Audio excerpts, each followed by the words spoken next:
ఇంగ్లీష్‌లో మాట్లాడాలంటే భయమా? మీలాంటి వాళ్ళ కోసమే spoken English personal training classes వెంటనే జాయిన్ అవ్వండి.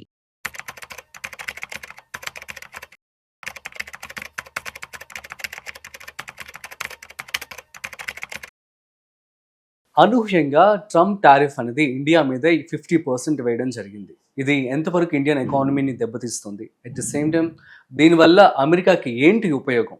ఈ విషయాలకు సంబంధించి ఇవాళ మనతో చెప్పడానికి business analyst and Hyderabad angels director Ratnakar Samavedam గారు ఉన్నారు. సో వారి మాటల్లో అడిగి తెలుసుకుందాం. Hi, hello, namaste. Welcome to business buzz with Rajiv Pasupuleti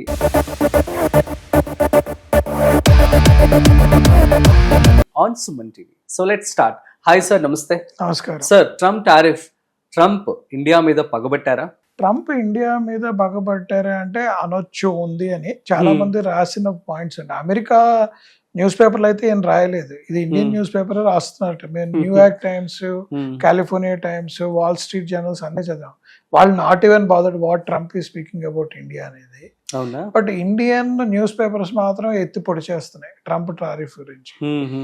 but చాలా మంది అనలిస్టులు రాసింది ఏంటంటే, ఎందుకు ఇండియన్ గవర్నమెంట్ మేజర్ గా రియాక్ట్ అవ్వలేదు. మీరు చూసుంటే మోడీ గారు కానీ, నిర్మలా సీతారామన్ కానీ, మన జయశంకర్ గారు కానీ, they have not reacted very negative on that. They are well aware is going to put a tariff.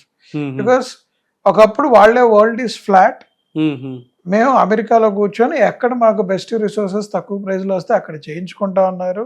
China was manufacturing was cheapest, India man power was cheapest in IT industry. They depended, they grown, they did well.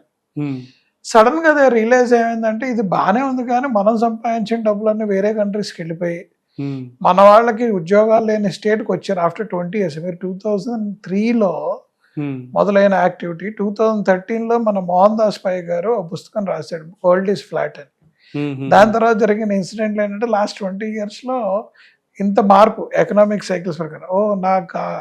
Because US government has $3 trillion debt అని చెప్పి చాలా మంది రాశారు. యాక్చువల్గా అంత world అంత highest debt ఉన్న country అదొకటే. వాడు అల్టిమేట్ గా బిజినెస్ వాడు ఏమనుకున్నాడంటే, నేను డెట్ తగ్గించాలంటే అమెరికాకు వచ్చే టారిఫ్ అదే ప్రొడక్ట్స్ తగ్గించాలి. సడన్ గా తగ్గిస్తే జనాలు ఒప్పుకోరు. దానికి ఓన్లీ ఒక ఆప్షన్ ఏంటి, టారిఫ్స్ పెంచేసి ఇబ్బంది పెట్టడం. ఈ టారిఫ్ మేజర్ గా ఇబ్బంది పెట్టేది చైనానే. Because they most of their economy, Chinese economy, 70% of the products which they are producing is going to US. Whereas ఇండియాలో ఓన్లీ 5% ఆఫ్ ద ప్రొడక్ట్స్ వెళ్తున్నాయి. అది మేజర్లీ టెక్స్టైల్స్. మనకి మేజర్ డిపెండెన్సీస్ ఆన్ టెక్స్టైల్స్ అండి.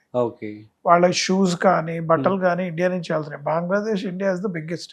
మీకు తిరుపూర్ తెలుసు కదా, తిరుపూర్లో చాలా కంపెనీస్ టెక్స్టైల్స్ మన పెద్ద టామీ హిల్ ఫిగర్ బ్రాండ్స్ ఇవన్నీ ఉన్నాయి కదా, వాటి అనేవి అక్కడి నుంచి వెళ్తాయి, తిరుపూర్ నుంచి. సెకండ్ లార్జెస్ట్ ఫార్మా అంటే మెడిసిన్ సంబంధించి, వాడు ఫార్మా మీద ఎలాగూ వేయలేదు. థర్డ్ ఏమైందంటే, రీసెంట్ గా చైనా మీద డిపెండ్ ఎక్కువ అవుతున్నాం అని చెప్పి ఇండియాలో మ్యానుఫ్యాక్చరింగ్ హబ్స్ పెట్టించారు. ఇప్పుడు Apple is the biggest producer from India after China. But వాడికి ఇష్యూ వచ్చిందంటే, ఈ 3 products లో ఫార్మాని ఏం చేయలేడు. టెక్స్టైల్ ఒకటి ఎఫెక్ట్ పడుతుంది, షూస్, టెక్స్టైల్స్. థర్డ్ ఎలక్ట్రానిక్స్ ఇబ్బంది పడుతుంది. బట్ ఎందుకు ఈ కాల్ తీసుకున్నారు ట్రంప్ గారు అంటే, అనదర్ అనలిస్టులు చాలా మంది రాసింది అమెరికాలో ఏంటంటే, ఒకప్పుడు ప్రొడక్షన్ చేయాలి, మ్యానుఫ్యాక్చరింగ్ చేయాలి అంటే పీపుల్ మీద డిపెండ్ అయి ఉంది. Cheaper people are available in China and India. ఇప్పుడు పీపుల్ మీద డిపెండ్ అవ్వలేదు. రోబోట్స్ ఉన్నాయి, ఆర్టిఫిషియల్ ఇంటెలిజెన్స్ వచ్చింది. They can only set up manufacturing unit in US. They can only manufacture. It will be far cheaper than what they can produce in India and China. So ఈ particular mind set Americans కి తీసుకురావాలంటే, నాకున్న దారి ఇది ఒకటే అనుకొని వాడు తారీఫ్లు ఇస్తున్నారు. మేక్ అమెరికా గ్రేట్ అగైన్ అని చెప్పి ఒక నినాదంతో, కరెక్ట్, జాబ్స్ కూడా ఫస్ట్ మనం అమెరికన్స్ కి ఇద్దామని చెప్పి కూడా రూల్ లో ఒకటి పాస్ చేశారు. సరే, అక్కడ ఉన్న లోకల్ అన్ఎంప్లాయ్మెంట్ ఇష్యూస్ సార్ట్అవుట్ చేస్తాం. బట్ ఇది జరిగిన ఆయన తీసుకున్న డెసిషన్ ఇది. ఇండియాకి సంబంధించినంత మటుకు ఎందుకు ఇంపాక్ట్ తక్కువ అంటే, అది 5 to 8% of the total exports is other than IT. IT is the biggest. ఆడ ఐటీకి వెళ్ళాడు, సర్వీసెస్ కి తారీఫ్ దేనికి వేస్తాడు, ప్రోడక్ట్ కి వేస్తాడు. ప్రోడక్ట్ లో మంది 5%. అందుకని మొన్న ఆర్బీఐ పరపతి విధానంలో ట్రంప్ తారీఫ్ ఇంపాక్ట్ మూలాన జీడిపి గ్రోత్ 6.5% మేము ప్రొజెక్ట్ చేసింది 6.2 కోసం, 0.3% ఇంపాక్ట్. చైనాకి అయితే ఆల్మోస్ట్ 7% ఇంపాక్ట్ ఉంది. అది నెగిటివ్కి వెళ్తుందని ఉంది.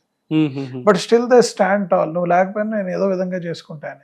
మీరు చెప్పలేదు, చైనా ఏం చేసిందంటే ఒక చిన్న కంట్రీ ఉంది, ఆ కంట్రీకి అమెరికా ఏమనుకుంది, ఆ కంట్రీ నుంచి నాకు వచ్చేదేం లేదని తారీఫ్ వేయలేదంట. జస్ట్ ఆ చైనీస్ మీద 100% ప్లస్ తారీఫ్ వేయంగానే ఆ కంట్రీ నుంచి Chinese exports went to 6,000 times to avoid tariff. వీడు ఏదేస్తే నేను అలా అవాయిడ్ చేయాలనేది చైనా వాడు కొన్న తెలివితేటలు అంటే అవేవాడు. వాడు ఆ కంట్రీకి పంపించి అక్కడి నుంచి export the graph went up. But problem ఏంటంటే ట్రంప్ ఆ కంట్రీ మీద వేస్తే అందరు నవ్వుతారని వాడు ఇరుక్కున్నాడు ఇప్పుడు. But Chinese routing the products through that, not directly through China to US. వాళ్ళు మొండాడు గట్టాడు అంటారు కాబట్టి చైనా వాడు మొండాడు, వాడు ఎలా చేయాలో అలా చేస్తున్నాడు, మీరు ఏమైనా పీక్కోండి. ఇండియా ఏంటంటే స్ట్రైట్ ఫార్వర్డ్ కాబట్టి okay we will take the benefit. వాళ్ళు ఏమనంటే టెక్స్టైల్ ఇండస్ట్రీకి గవర్నమెంట్ తారీఫ్లు తగ్గించడం బెనిఫిట్స్ ఇస్తా ఉన్నారు. Maybe Nirmala Sitharaman is going to announce out of 50, 25% they will bear, 25% will bear అనే స్టేజ్కి వచ్చారు, not to lose the export opportunity. Okay fine, super sir. So దీనివల్ల ఇండియాకి ఎక్కువ మేజర్ ఇంపాక్ట్ ఏం లేదంటే స్టాక్ మార్కెట్ కూడా నెగిటివ్ గా రియాక్ట్ అవ్వలేదు. మీరు చూస్తుంటే స్టాక్ మార్కెట్ ఈ 1 week 10 days ఏమన్నా ఇంపాక్ట్ అయ్యే ఛాన్స్ ఉంటుంది? ఏం లేదు, హ్యాపీగా ఉన్నారు అనలిస్టులు అందరూ. ఇంకా ఇదే బెస్ట్, మంచి జరిగింది. అందులో 25% తారీఫ్, 25% పెనాల్టీ అన్నాడు. పెనాల్టీ దేనికి వేసాడు, నువ్వు రష్యాతో ఆయిల్ తీసుకుంటున్నావు. ఈ రోజు అమెరికాకి గ్రేటెస్ట్ ఫ్రెండ్ ఇండియానే, చైనా కాదు. Exactly, world second largest. And American investments హెవీగా ఉన్న కంట్రీ కూడా ఇండియానే. గూగుల్ కానివ్వండి, వాల్మార్ట్ కానివ్వండి, ఫేస్బుక్ కానివ్వండి, వాళ్ళ మైక్రోసాఫ్ట్ కానీ large investments are there in India. But అది వదులుకోలేడు. He has to balance it, but he has to protect his country. But he has to tell, నేను ఇండియాని నేను న్యూట్రలైజ్ చేసి అందరితో వేస్తున్నా అంటే ఇబ్బంది అవుతుంది కాబట్టి అందరితో పాటు మనీ కలిపి వేసాడు. అంతకంటే జరిగింది ఏం లేదు. Okay fine sir, super, thank you so much. Thank you. So guys, ఇది అర్థమైంది కదా. సో ట్రంప్ టారిఫ్ అనేది ఇండియాని ఏమీ చేయలేదని చెప్పి ఎనలిస్ట్ అందరూ కూడా చెప్పడం జరుగుతుంది. మన రత్నాకర్ గారు కూడా అదే చెప్పడం జరిగింది. సో ఇది ఇవాల్టి ఇంట్రెస్టింగ్ కాంటెంట్. సో మరొక ఇంట్రెస్టింగ్ కాంటెంట్ తో మళ్ళీ కలుద్దాం. అంతవరకు చూస్తూనే ఉండండి Suman TV. This is Rajiv signing off. Video నచ్చినట్లయితే like, share and subscribe. Thanks for watching.